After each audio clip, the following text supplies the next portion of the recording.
Hey, good Monday morning, everyone. Oh my goodness. We're going to talk about Hurricane Beryl because he's just made an appearance here. And I left Hurricane City, is how I dub Houston, and I'm still getting hit with the hurricane. So, we're going to talk about that. But you guys are listening to Author Talk with me. Aimee and Russell is with us today. Valerie and Sandy are currently without internet and without power. So, they're part of the million or however many millions of people in Houston that don't have power. And our lovely author guest today is Steffanie. So, okay, we're going to dive into this. I have a funny story before we dive into this chaotic hurricane, right? So Josh took off last week. It was 4th of July. His birthday was on Saturday. My daughter's 5th birthday is today. So it's Meadow's big 5th birthday. Her party will be on Saturday. But he took off and he was going to set up my office for me. As you can see, I still have boxes. And so he bought a mount. Yeah, Josh's timeline usually isn't your timeline. It's not, but it's okay. So he mounted my monitor on. So I bought this new desk. It's an L-shaped corner desk, and part of it is like a raising desk, right? So I can stand. And he mounted my monitor to that. And so my camera that I usually use in my old house is mounted to the top of it. But then you're looking down on me, and I don't like anybody to look down on me. So we're not going to use that one. So we're using my laptop one. So if you see me looking up on my screen, I'm looking on for all of your comments and stuff. I'm not just daydreaming off into outer space because, we set it up how he would like it to be set up and not what's functional for the person that works at home. So we'll be Stephanie, adjusting. can you imagine? You can already hear the words that she said when she saw it and what she said to him. Oh, You can hear it. I was very nice. In a very assertive way. I was very nice and I thanked him for putting my office together. He didn't need to do that and that we would test it out and see how it works before we made changes. I was very nice. I've tried to be cognizantly aware of that and uh, not just rip apart when he does something. I've tried to be nice. Okay, so we're going to temporarily test this out. Okay, now on the hurricane part of it, right? I have 2 dogs. You guys know this, and they're traumatized by rain. So they're currently here under my feet. So if you hear ears flopping and stuff, that's what it is. I am north of Houston, right? And we all know the hurricane made landfall at Port Lavaca, which is like really close to Galveston. So Galveston's underwater currently, and we're just getting rain. So instead of the 55 inches in which I got for Harvey, I'm only going to get like 7 to 10. Okay, I'm moving down. 7 to 10 inches is nothing. Yeah, I'm moving down. That's why I'm over here just hanging tight. So it's not that big of a deal. My kids are more going stir crazy, as you can hear. So I actually think they're pretty calm considering that there's a hurricane over them right now. So that's kind of Stephanie. That's kind of typical Houstonian or Gulf Coast type people because we've gone through even as little kids. You've gone through hurricanes before. You've gone through like 15 inches of rain. That's no big deal. So they are calmer because they've gone through it before. you're used to it. Yeah, it's a weird thing. I actually yeah. am a little jealous because I kind of like riding through here hurricanes. Well, okay. I think it's different. I am not a fan of riding through hurricanes, but to justify that, I was in the one section when Harvey hit that got over 55 inches of rain, and I lived surrounded by water. And so the lake, all the bayous in Houston, all went to they fed all these smaller ponds. So when all the bayous flooded, right? My pond for my apartment flooded, and I had an ocean, like an ocean view. I had a water view, and so like everybody in my apartment complex lost their cars, and it just rained for days. I went and got all of the people on the first floor of my apartment building into my apartment, which was 600 square feet. So I had like 12 people in there with like 8 animals. and 600 square feet. So it was a whole thing. It was, so 7 to 10 inches. I'm just like, oh, bring on the rain. It's not that bad. At least not right now. The wind isn't that bad either. So it's a thing. But I would not want to ride that out again. No. And of course, we need to do a status to our listeners. The reason Valerie's not here and Sandy are not here because they're in the middle of the hurricane too, and they've lost power. So they can't even be on the show. Yeah, so it's a fun, adventurous show. Who would have thought we would be talking crap about Josh and have a hurricane going on? Like, I feel like it's just fantasticness, and it's Meadow's birthday. So it's just a good day up in here. I feel like it's a fabulous day. I'm excited to dive into your book, Steffanie. I cannot wait to dive into that. But first, I want to talk about weekends. So, Russell, tell me about your weekend. Well, my weekend was consumed with, number one, making sure I have quite a few adult children, Steffanie. So, and they're all down in the hurricane now, with the exception of one, which is in Austin. So I've been reaching out, making sure that my daughter, her husband, and my 3 grandchildren, they're fine. That my son and his wife, they're fine. And that was actually the thing that I was most preoccupied this weekend. Wish I was there. I know that sounds weird, but You're missed out. yeah. And if they need help, I won't be there to help, right? Yeah. Because I'm in the hills of Georgia right now. So I'm not there. And so, but most of my weekend was that. I did some more interviews. I had one post today, another interview. Steffanie, I'm a writer too. I wrote Murder for Me, and I have a new book, Murder by Storm, that's coming out. And the irony, Murder by Storm is a story about a murder thriller in the middle of a hurricane in Houston, Texas. Wow. Because after we both, Aimee and I, in fact, everyone from Houston, wrote out Harvey. And the thing about Harvey was it was 6-7 days of hurricane, because the hurricane sat over Houston for the week and rained and blew and destroyed. And there were so many amazing things I saw. Like, one thing during the interviews this week that I described that people couldn't, when I was describing this, is when you would see, one thing that I had to put in the book, this stuff has to be written about when you see it. You're an author, you know exactly what I'm talking about. A manhole blows and the water sprays out of a manhole in the middle of a street 2 stories high like a fountain. Oh my God. I can't, it's just, you got to write about that when you see that. Oh, 100%. That's like a huge opportunity, because, like, writing isn't just sitting down and doing it. You have to, like, take in some moments. You have to experience things in order to really do justice in the writing. Right. Or another example was when you watch complete strangers risk their lives to save other strangers. It's a wonderful thing. And then when you do it too, remembering all that emotion and your thinking and what it's like, complete strangers, not knowing anything about each other and helping each other. That's such an amazing thing to be a part of. That's something you want to write about. Oh, 100%. So I decided I could kill people while writing about that. I like it. So that's what I did. You can kill people while a hurricane's going on and write about it? Right, because nothing washes DNA away like hurricane floods. That's true.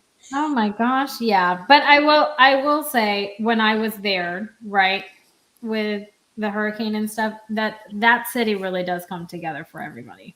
I mean, really I don't know on any good day that I would go and invite all those people in my 600 square feet. I mean, I don't like people, so I wouldn't be doing that.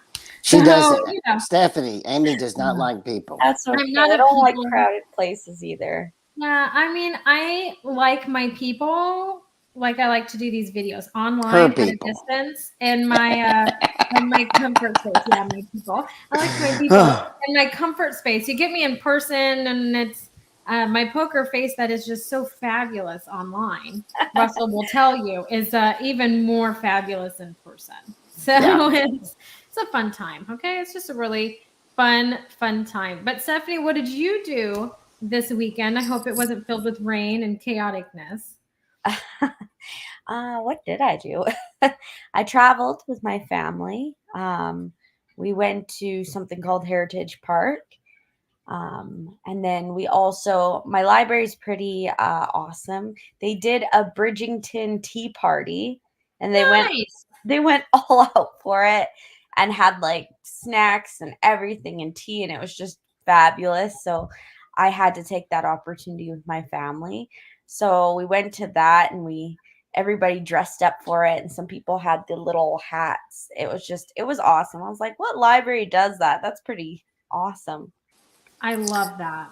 I thought you were talking about your personal library for a minute, and then I was like, "Why aren't you in it right now?" Then No, I'm in like the guest room downstairs because my baby is.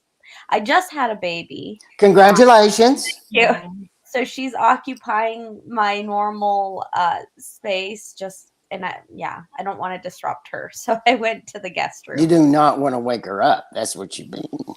I get it. When they're awake and functioning and talking, it's just awful. Mine's Yes, in the office all the time. it just gets worse. In fact, that's part of the show, Stephanie, is when her kids invade the show. Well, mine might too. So I have 4 little ones. That's a part of the show. They're invited because it's funny, and I'll make comments about it. Oh, yeah. I need to thank our podcast listeners. Most people don't listen to us on Monday morning. Most people listen to our podcast during the week on all the podcast channels. They listen to us while they're driving or while they're working out. It's why our show lasts 45 minutes, because that's the average workout that someone does. So that's how we do it. We are top 10 independent book podcast in America. We're very much grateful to people that listen to us. It used to be really hard to find us on the podcast channels until Aimee changed everything. And all of a sudden, I went from continually complaining that I couldn't find us to boom, there we were. Aimee, how do people find us, and where can they find us? Well, it's because I'm pretty awesome. Okay. I mentioned that a lot to Josh this week. I'm really awesome. Okay. So, no, but I changed our branding, Steffanie. So I made it crimson, red, and gold. So anywhere that you can listen to a podcast, Amazon Music, Spotify, Good Pods, Apple if you are an iPhone. I am an Android, so Google is also where I can go and listen to my podcast. And so just type in Author Talk, look for the crimson, red, and gold. You will see every episode that we have ever done in the 8 years, because we don't take a Monday off. As you can tell, there's a hurricane coming. Okay, to quote The Little Mermaid that we watched this weekend, and we're still online. Most of us are still online. So it's what we do. So go and check them out. You can see the evolution of Author Talk, how it started and how it is today, and kind of predict what it's going to be like in the future. That's always fun for me. Make changes, spice things up. It's fun. I love it. 100%. But Russell, I have a question for you before we dive in, right? Okay. So, I know. Brace yourself. So you said that you've been doing these interviews, and last week you told us, some of the questions that you had and one of the memorable ones. So I want to hear some of the ones that you've had this time, and what was one of your most memorable ones. We're going to ask Steffanie yet and get her talking. Okay. The one that I hate the most is, if you won a lottery, what would you do with it? How does that tell you anything about me as an author? Well, Steffanie, if I ask you that, what would that tell you? And my answer, they never like my answer. And I've got this question more than once. My answer is that I did win the lottery. I mean, I was born in a little blue collar family to two parents. I wound up getting into University of Texas Law School. I practiced law for 40 years. I married a woman that I've been married to for 41 years. I mean, I never even planned on being married to her 41 years. I can't believe it happened, right? I had 3 kids that became great adults that I love. I'm amazed that these people are related to me. They're so amazing. I travel the world. I write books. I won the lottery.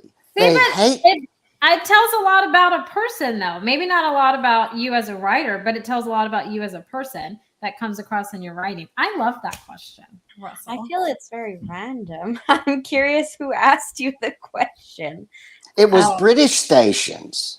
Oh. And by the way, Steffanie, you'll probably be interviewed by them too. So when they ask you that question, I remember Russell and Aimee talking about that on their podcast, because you're probably going to be asked that too. Yeah, Russell, not big. I like that question. I know it's random, right? So what's your answer? But your answer, let me explain why I love it, and then I'll give you my answer. Okay. Your answer, right, which is similar to mine, just shows what's important to you in life.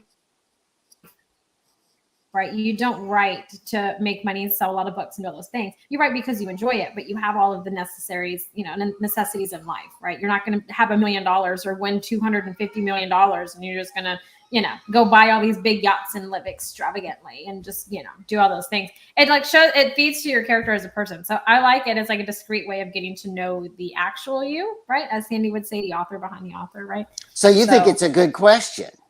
I like it. I mean, I think you could switch it up by not so much the lottery, because it's kind of like, I don't know, if you give me $270 million, I don't really know what I would do with it, to be honest. I honestly would probably pay off my house and put it away for my kids for college and for their weddings, because I have 2 daughters, right? Well, Josh would buy a motorcycle. Josh would probably buy a motorcycle, and then he would probably just invest it in different stocks. Buy 4 more houses. And it would probably, honestly, most of it would just sit in the bank. Like, I would pay off all my stuff and then it would just sit in the bank, because I'm not money motivated. Like, I've had one person one time tell me this, and this feeds to how you know who I am. I had one person fling their checkbook on the table in front of me during a meeting, and they were like, "Oh, I was all prepared to write you a check and get this going."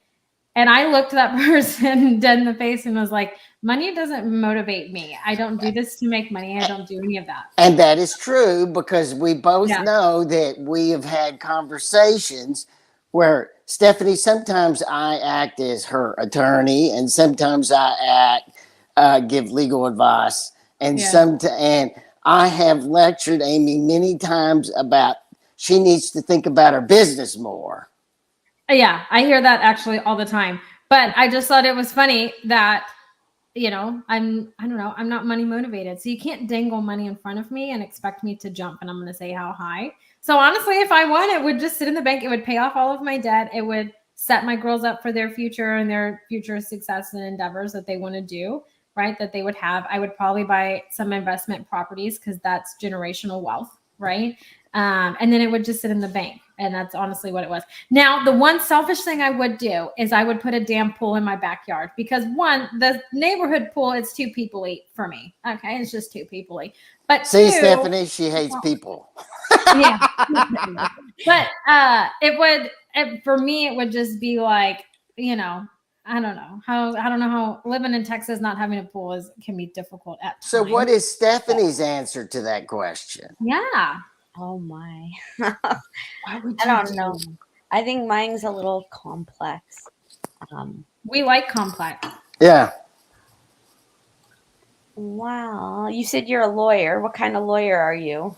Divorce. Oh, interesting. Okay. But she did not expect that. No, what did you expect? Not. I thought you were going to be like crime or something.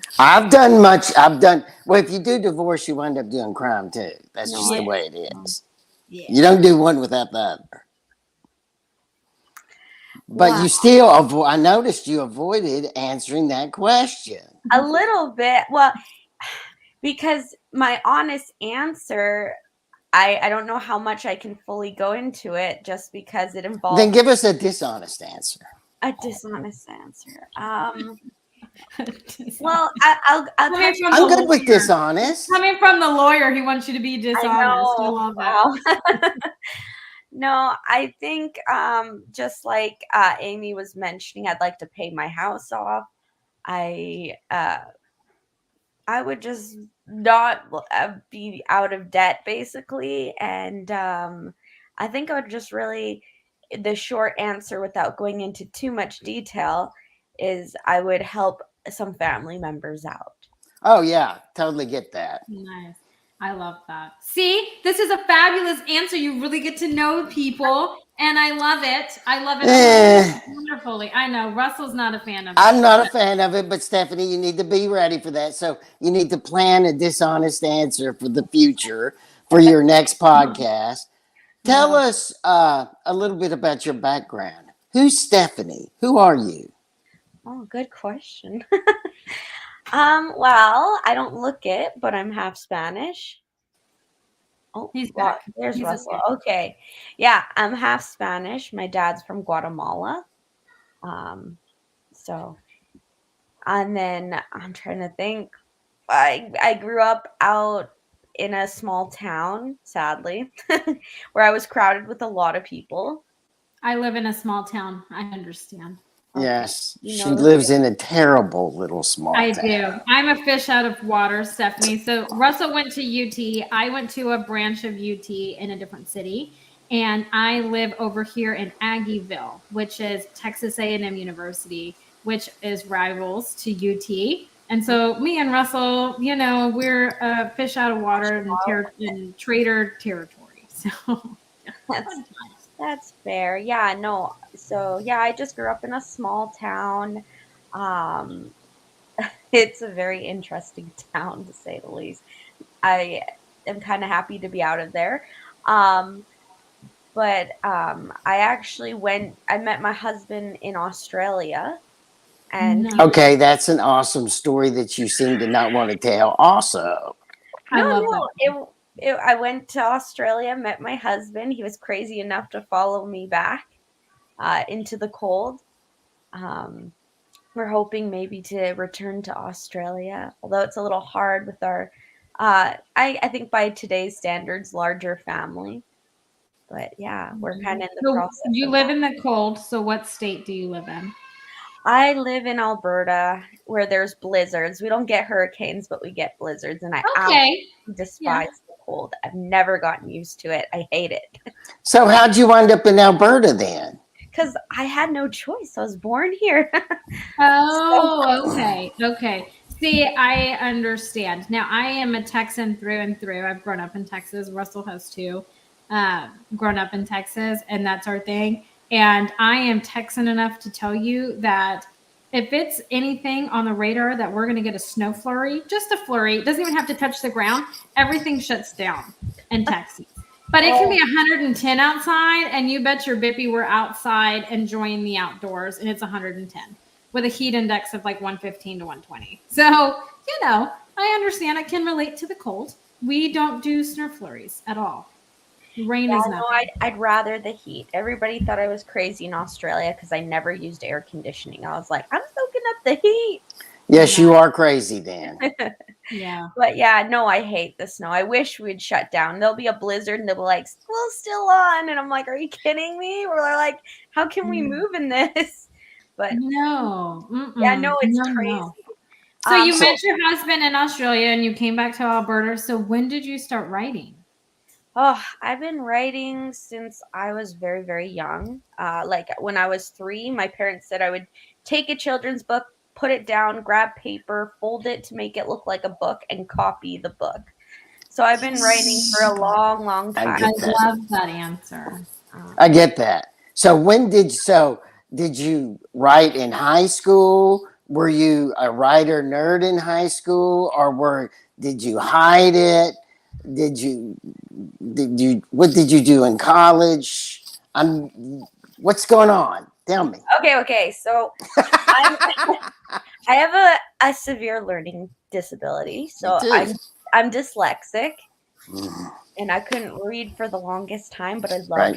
writing. I'm a storyteller.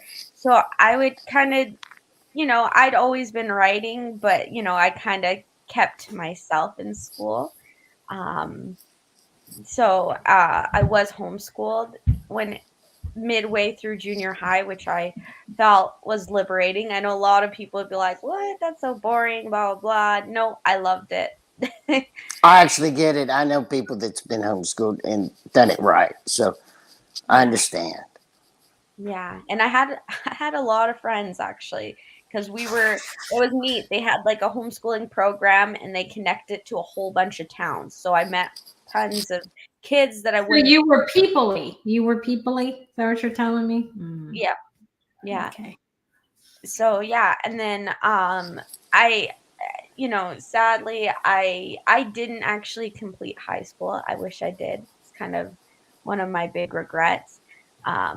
Yeah, it's funny because I actually completed grade 10 and 11 in 6 months. And when I was going to go get my grade 12 books, the principal, it's a small town and people talk, but the principal would not allow me to have my next step, like my next grade of books to complete because his child was jealous. And they were like, well, we can't say you're a genius because you're like a BC student. So we can't like make excuse and it's dishonorable for the other students because they completed their years and for 3, right? And you did this in 6 months. So There's a That's story. terrible. There's a story. That's a That's terrible. great. I see a great YA book out of that. Don't you? oh yeah, no, there's so much more to it. Like I said, the town was small. It was very what could I say, kind of a group polarization kind of situation. Like the teachers were very abusive. I remember getting Oh, slapped in the middle of class because I couldn't read something and they thought I was being funny. I understand. oh my I goodness. understand. I'm telling you, that's when ghetto Amy comes out. You don't hit me or my child, you're gonna have to deal with me. Like it's just I wasn't built for that. I wasn't built for that. Mm-mm. That's Yeah, little crazy. towns have big secrets sometimes. But where do you live in Alberta now? Yeah. I live in a small city, but it's a step up from the small town. I live in Lethbridge. It's kind of, I'm trying to think where I could landmark it that people would know. No. Probably like an hour away from Waterton. I know there's a lot of tourists that go to Waterton. Nobody knows what Waterton is. Um, it's beautiful. It's gorgeous over there. Maybe we should. How did was this your first book? Of Land of the Dragon? Yeah. Well, I have, yep, first book published works. Do you have a book that's unpublished before it? Actually, Land of the Dragon, I've been working on this book since I was 12. So it's my Okay. first book. Wow. I have not let it go until it was where I wanted it to be. But I am working on Nice. other projects currently. Ooh. Well, Is Land of the what is your Dragon? Well, hold on, is Land of the Dragon a series or is it a standalone It's novel? a series. It will be a series. At one point when I was 19, I had like a cast of over 100 people voice acting for it and talking for it. It was really cool. It was really intense. I would like to do that again because it was really neat. But I actually brought it here so you can kind of see it. Nice. There we go. I love But it. So yeah, obviously it has dragons in it. So tell us about Land of the Dragon.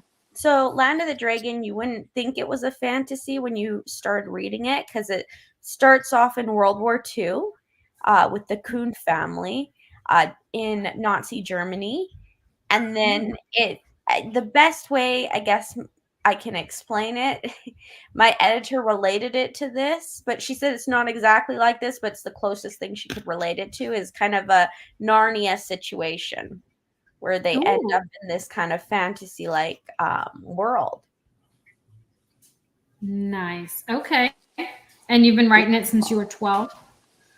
Yeah, I had neighbors actually that were from Germany and they lived during the time of World War II. The man was actually a Nazi at one point, and he shared a lot of stories with me when I was growing up. A lot of gruesome stories, actually, but they were kind of interesting. It really fascinated me as a child. So, without telling us the secrets of your book, tell us a little bit about the story, a little bit more about the story. So the theme, you'll notice there's kind of a theme in the story, and the theme is power corrupts kind of thing. It doesn't matter where you are, whether you're in the normal, typical world or a fantasy world, power can corrupt, and a nation without an identity can easily be manipulated. So And that's why'd you want to write about that? Where did that come from when you started at 12 and 19? Well, I was, like I said, I was fascinated with World War II, and I think it started because as I studied World War II, I noticed patterns, and I'm like, we're still repeating those patterns. And I feel like there's a lot of things we're not actually taught in schools about World War II, a lot of history. And I'm like, how are we going to move away or progress as a society if we're not able to recognize or observe to not repeat certain patterns? So that's kind of where the idea came. Also a dream. I know that's weird, but I No, had it's not weird. I It had is a not dream. weird. I used to sleep with this intense music, like instrumental music, and I'd get more and more like kind of scenes for my book. Another thing about my book is that the people in Land of the Dragon, they actually turn into dragons. Ooh, okay. Okay, my question is this like Narnia in that it's the other world that the Coon family goes into from Germany? Now, is the geographic location of the book, it starts off in Germany. Does it stay in Germany except for when it goes into the other world? So that's a good question, actually. So the map of Land of the Dragon is actually inspired. It's the same map of Germany. It's Land of the Dragon is, or the other world is kind of like a shadow of the other, of different countries in our world, if that makes sense. Yes, it does. So it's located in, so the fantasy world is Germany too, right? Yeah, it's not exactly the same. Like there's different settings and Of trees, but it's course. copied. It's like a copy of Germany, like Okay. the map is, at least. So is it like two different universes? Hmm. Yes. And so tell us a little bit about your protagonist. Who's the protagonist in this? Who do we care about when we're reading about it? And is that person you? Which, by the way, is a question that I keep getting in about my book too. Yeah, So that's this a is another one of common those question. questions, So, huh? uh, to break it down, my book is written in first person perspective, but Ooh, there's that's hard to do. I love it. That's my preferred writing style. But Really? Because most authors, there's you could read whole text about the difficulty of writing in first person, right? that's why it took me so long. No, yeah, it's in three different perspectives. So it switches to three different perspectives. It switches to my main female protagonist, which is Eleanor Coon. She's the eldest out of all the Coon siblings. Um, and then it switches to her sister that's very misunderstood. She's more pro kind of Hitler. And that is Tara Coon, that's her younger sister. And then my male protagonist is actually in the fantasy land, and that's Andrew. And he's an individual that can turn into a dragon. So you wrote about three distinct characters as your protagonist, right? Mm-hmm. So that's pretty exciting.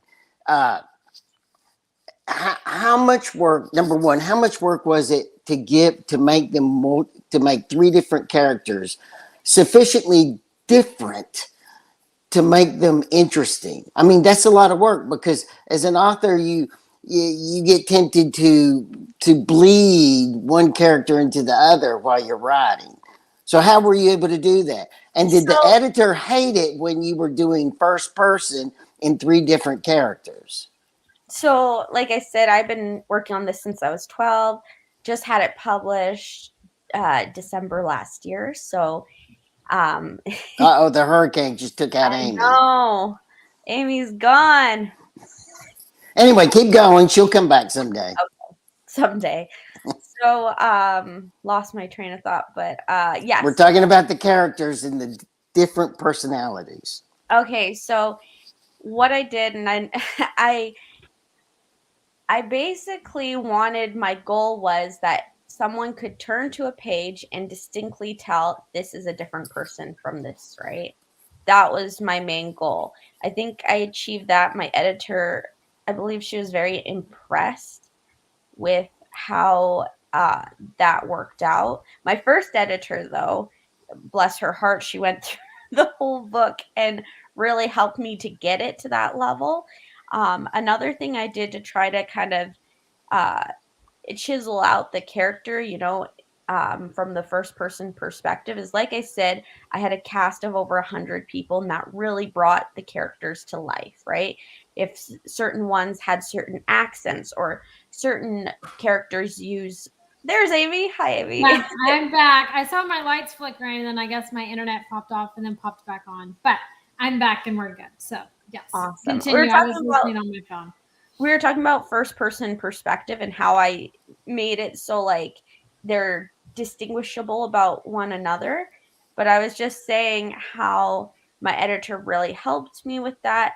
And basically, again, I lost my train of thought, but basically how when I was developing them, the voice actors that I had, like a lot of cast members doing it, really helped create, like, certain characters have certain accents, certain characters have certain phrases they say, because there are certain, like, speech patterns that we have. I think the hardest part was having Eleanor and Tara being siblings, because they have some similarities, but they also have to make them distinguishable from one another.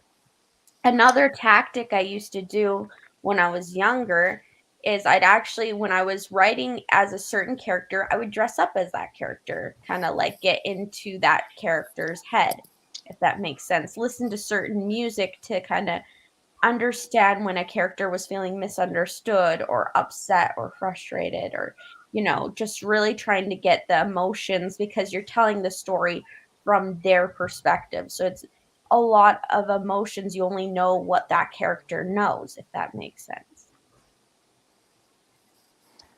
I love So, Another strategy I love to do with my writing is I don't know if you've heard of the 16 personality test, but it's a very well developed test. And I studied that test, and I made sure that the character's personality stayed consistent with their personality, because I really hate it in storytelling when someone takes a character out of character to move it to the next thing. And it's like, why they do that? Like, I know you're trying to move it along, but like that goes out of the character. So it drives me nuts. So I wanted that consistency as well. So like the choices they make fall into their personality. okay, I have a big question. Okay. Okay, the reason I was moving around because I've been dying to ask this question. Okay. So you said the sister had a more Nazi opinion. Mm-hmm. So it took some courage to write that, didn't it? But it's great. It probably creates great conflict within your book. But how'd you deal with that? Well, it's the truth. When I was a kid, I'd go and interview all these veterans, right? That most of them are no longer with us, but I'd go and interview them. But that's honestly how being politically correct back then, it was dangerous. People don't realize it was a dangerous time. If you were not aligned with supporting the politics, it meant death. Like, you were endangering your family. So like if you stood against it, you were quiet about it. But a lot of the kids were brainwashed in the programs they had. They had several youth programs that it became mandatory for kids to go into. So it was quite normal for people to support the politics and be pro Hitler. It was very normal for that time period, and I think we forget that because it's such a sensitive topic. We kind of like it's almost taboo. People are scared to talk about it, but I think it's something we should be talking about in order to prevent from repeating like mistakes from the past. Because I love your point of view. yeah, I love it. thank you. I love it. But I think it takes courage. But I think that it's good courage about a good point of view. And it's Socrates wrote that an educated mind is a mind that can study a thought that they don't agree with. Mm. Right? That's an educated mind. So, I mean, you're trying to further people's education. So I think that's great. See, we always get our visitors.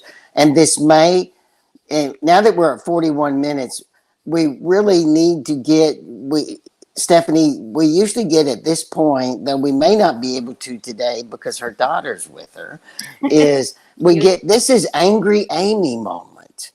Aimee usually goes ballistic about some particular subject about this time in the show. Aimee, what are you mad about this week? Anything besides Josh volunteering to put together the furniture? He does it wrong. You didn't ask him to do it, and then you had to be nice about it. Yeah, Was there anything nice about it? I don't. Okay, I have two things. So I'm great. We got the angry moment. Oh my gosh, you make me sound like such a mean person. Steffanie, Passionate. She's really mad. She is. What made you mad this week? Okay, so one of the things that has made me mad, right? So I'm in the process of creating a review team, right? So I've been reaching out to a ton of reviewers and stuff. And that's been a big learning curve and a fun experiment is what I'm going to call it. The level in which some of these people just truly respond when you're asking or inquiring about it, and they're just very snappy. Okay, so I don't do good with that because I take a lot of time to write my emails, so snappy responses don't work very well for me. Okay, now this didn't make me mad, but I find this, Russell, I think you're really going to like this, and then it'll feed into my mad story. In this process of reaching out to reviewers, I had one that I reached out to email me back, Russell, and they are a huge fan of our show. They're over in Romania, and that's awesome. I know. And she had mentioned in her email, like I'm not going to put her name on blast, but she mentioned in her email that she would be delighted to collaborate and to work together, that she's over in Romania. And whenever she needs like inspiration or motivation, she just turns on an AuthorTalk and it gives her the kind of boost and stuff that she's needing. So I'm so humbled. I know. I'm that's what I said. I know. When I got that email, so I haven't responded because it was on Friday and I was getting ready for Josh's birthday, but I'm going to respond to her today. And so I just find that to be fascinating, right? And it humbles the show because we love it and people in Romania listen to us, Russell. But it feeds into my fact about snappy responses. I had a reviewer messaged me back and was like, oh, it's, the review is going to cost X amount. This is what it is. I asked for clarification and they're just like, this is what it is. Like, you can take it or you can leave it. I don't like that. Like, nothing makes me madder where it's just like, here's the table and the plate, you get it. Like, I'm not, like snooty attitudes. I just can't. That's you had to deal with snooty attitude the last 3 weeks. This has been the thing the last 3 weeks, Steffanie, is people being snooty to Aimee. Yes, it's been a fun time. It's been a fun time, but you know what? The email that I got from this reviewer in Romania made up for all of it because that was just the highlight of it. And the fact that someone gets on to listen to Author Talk for like motivation and inspiration is just an amazing thing. So I'm going to close with that because that's just amazing. And I thought, Russell, you would love it as much as I did. So I couldn't wait to tell you. Before you close, I would love to have Steffanie show her book again and tell the listeners where they can find more about her and where they can buy her book. Perfect. Yeah. So trying to find this is Land of the Dragon. People can find it on Amazon. It's on Ingram Sparks. It's on Google Books. Oh my goodness, it's everywhere. It's in chapters. But yeah, if you like, it's historic fantasy, but give it a read, see what you think.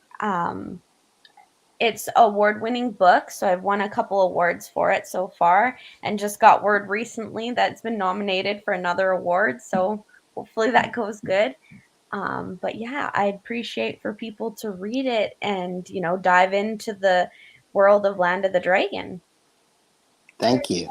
I love it. It's wonderful. Steffanie, you are amazing. Thanks for popping on this morning and the whole chaoticness of what, this currently is happening. But you are welcome back anytime. I'm excited for your book and that it is out, and I can't wait to read the rest in your series as it comes about. But in true closing fashion, I will say, since hurricane season is now upon us, I hope everyone in Houston is stay safe and dry. I'm dry, just dealing with a lot of rain. Russell, I hope your rain goes away, but it's nothing. It's already gone. Yeah, compared to what's happening, for sure. But we hope that you all have a fantastic Monday and a great rest of your week. And until next Monday, bye for now, everybody.